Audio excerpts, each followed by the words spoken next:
2 நாட்கள் காவல் நிலையத்தில் ஆஜராகி கையெழுத்திடுவதில் நான் அதாவது 29, 30, 3ஆம் தேதி வரைக்கும் 4ஆம் தேதி வரைக்கும் மொத்தம் 5 நாளைக்கு எனக்கு கையெழுத்திடுவது விலக்கு அளிக்க வேண்டும் என்று என்னுடைய விசாரணை அதிகாரிக்கு நான் கடிதம் அனுப்பியுள்ளேன். நீதிமன்றத்திலும் அது குறித்து நான் ஒரு மனுவை தாக்கல் பண்ணியிருக்கேன். அதை நேற்றே உங்ககிட்ட நான் சொன்னேன்.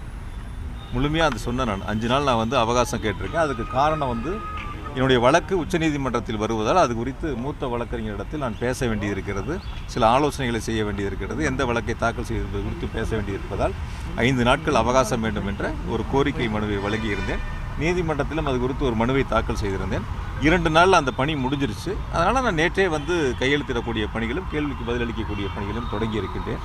இதில் நான் கூட நேற்று பேசும்போது ஒரு பத்திரிகையாளர் கேட்டார், சட்டத்துறை அமைச்சர் ஏதோ ஒரு கூட்டத்தில் பேசும்போது ஒரு கருத்தை முன் வச்சாருன்னு சொல்லிட்டு. எங்கேயும் அதுபோல் செல்ல வேண்டிய அவசியம் எனக்கு இல்லை. நான் இங்கே தான் இருந்தேன், வழக்கறிஞரை சந்திச்சுக்கிட்டு தான் இருந்தேன். வழக்கு நீதிமன்றத்துலேயும் உயர்நீதிமன்றத்துலேயும் ஒரு மனுவை தாக்கல் செஞ்சோம், உச்சநீதிமன்றத்துலேயும் ஒரு மனுவை தாக்கல் செஞ்சோம். வழக்கறிஞர்கள் வாதிட்டாங்க. ஒரு உரிய தீர்ப்பை நாங்கள் நீதிமன்றத்தின் மூலம் பெறக்கூடிய ஒரு சூழல் ஏற்பட்டது. ஆகையால் பொதுவெளியில் பொதுக்கூட்டங்களில் அதாவது இன்றைக்கி நிறைய நாட்டில் பிரச்சனை இருக்குது. மேகதாது பிரச்சனை இருக்குது. விவசாயிகள் கடன்களை முழுமையாக தள்ளுபடி பண்ணுங்க, தேர்தல் வாக்குறுதியில் கொடுத்த மாதிரி, அதாவது எப்படி ஒரு சொடக்கு போட்டு ஆட்சி அமைந்த அடுத்த நொடியே அடுத்த நிமிடமே அப்படியெல்லாம் டயலாக் பேசிட்டு இன்றைக்கி விவசாயிகளை நடு ரோட்டில் விட்டு போராடக்கூடிய ஒரு சூழலை இந்த தாவேக அரசாங்கம் உருவாக்கியிருக்கு.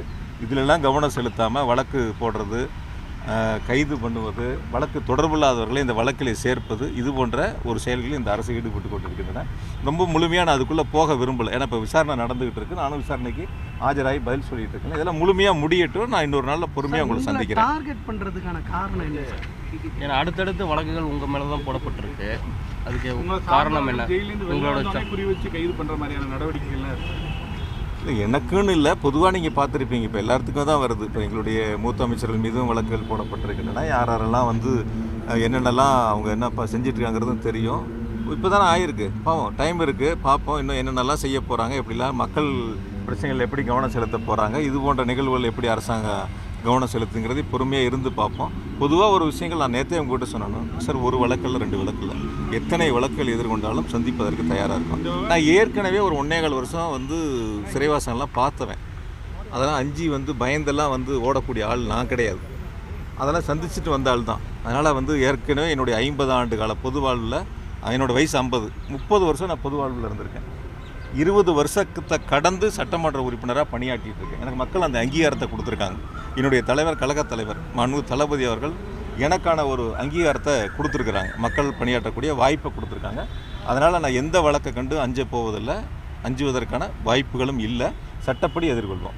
அரசியல் பழிவாங்கும் நோக்கமா சார்? அரசியல் பழிவாங்கும் காவிரி வழக்கை பற்றி கேட்டதுக்கு அதுக்கு பதில் சொல்லாம டி.கே. சிவகுமார் ஒரு பதில் கருத்து சொல்லியிருக்காரு. ஆனால் இந்த வழக்கோட டி.கே. சிவகுமாரை தொடர்படுத்தி நிர்மல்குமார் ஒரு பேட்டி அளிக்கிறார். இந்த மாதிரி சம்பந்தமே இல்லாமல் கர்நாடக முதலமைச்சரை பற்றிலாம் இப்படி சேர்த்து வச்சு இந்த வழக்கில் தொடர்புபடுத்தி பேசுறதை எப்படி பார்க்குறீங்க நிர்மல்குமார்? எங்களுடைய முன்னாள் அமைச்சர் அண்ணன் சிவசங்கர் அவர்கள் நேற்று ஒரு பேட்டி கொடுத்தாரு, 2 நாளைக்கு முன்னாடி பார்த்துருப்பீங்க. அதாவது அவர்கிட்ட நீங்கள் சட்டத்துறை அமைச்சிட்டு ஒரு கேள்வி கேட்டிங்கன்னா அந்த கேள்விக்கான பதில் இருக்காது அவர்கிட்ட. அவர் வேறு எதையோ ஒன்றை பற்றி பேசுவார். நீங்கள் கேட்ட கேள்விக்கான முழு பதிலும் அவர்கிட்ட வராது, அதுக்கான பதிலும் இருக்காது. அதுதான் அவருடைய வாடிக்கையான ஒன்றா இருக்குது. இப்போ மின்கட்டணம் உங்களுக்கெல்லாம் தெரியும், எவ்வளவு வீடுகளில் பாதிப்புகள் ஏற்பட்டிருக்கு, எவ்வளவு அந்த கட்டணங்கள் உயர்த்தப்பட்டிருக்கிறது. ரொம்ப ஈஸியாக அதை கடந்து போகிறார். அதுக்கான பதிலை சொல்லாமல் அதை கடந்து போகிறாரு. அப்புறம் அவரே சொல்லார், நாங்களாக போய் ஏதோ இதெல்லாம் சரி பார்க்கறதுக்காக போய் பார்த்தோம் அப்படிங்கிற. அப்படி சரிபார்க்கப்பட்ட இடங்களில் கட்டணம் உயராது. புகார் வந்தால் தானே அந்த இடங்களை போய் நீங்கள் சரிபார்க்கக்கூடிய ஒரு சூழல் ஏற்படும். அதனால் என்ன இருக்கிறதோ பிரச்சனைகள் அதை சரி செய்வதற்கான முயற்சிகள் எடுக்காமல், கேட்கக்கூடிய கேள்விகளுக்கு உரிய விளக்கத்தை கொடுக்காமல் சட்டத்துறை அமைச்சர் திசை திருப்புகின்ற செயலில் தான் தொடர்ந்து ஈடுபடுறார்.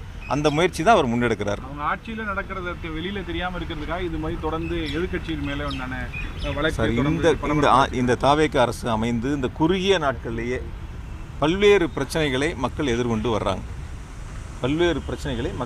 வர்றாங்க. இப்போ மின்கட்டண உயர்வு குறித்து பொதுமக்களுடைய பாதிப்பு அவரே சொல்கிறாரு. 9 லட்சம் பேர் 10 லட்சம் பேர் பாதிப்புகள் ஏற்பட்டிருக்குன்ட்டு. அப்போ 9 லட்சம் குடும்பங்கள் அதில் ஒரு பாதிப்புகள் ஏற்பட்டிருக்குங்கிறது அவரே ஒத்துக்கிறார். அது மாதிரி விவசாய கடன்கள் முழுமையாக தள்ளுபடின்னு சொல்லிட்டு ஒரு குறிப்பிட்ட சாராருக்கு மட்டும் தொகையை நிர்ணயம் பண்ணி தள்ளுபடி செஞ்சது, அதை விவசாயிகள் போராடுவது, காவிரியினுடைய டெல்டா பகுதி முழுமையாக வறண்டு கிடக்குது, அதுக்கு உரிய நேரத்தில் தண்ணியை கேட்டு பெற முடியல, நீதிமன்றத்தை நாடுவதா. முதல் நாள் சொல்கிறாரு 4 வழிகள் இருக்குங்கிறாரு, நேற்று சொல்கிறாரு உச்சநீதிமன்றத்தை நாடுவது தான் ஒரு வழிங்கிறாரு. தினம் ஒரு கருத்தை சட்டத்துறை அமைச்சர் முன்வைக்கிறாரு. பல பிரச்சனைகளை தமிழ்நாடு இன்று எதிர்கொண்டு இருக்கின்றன. அதற்கு தீர்வு காண்பதற்கு மக்களிடத்தில் திசை திருப்பக்கூடிய ஒரு வழியாகத்தான் எங்கள் மீது வழக்குகளை போடுகின்ற இந்த செயலை தவேக அரசு செய்து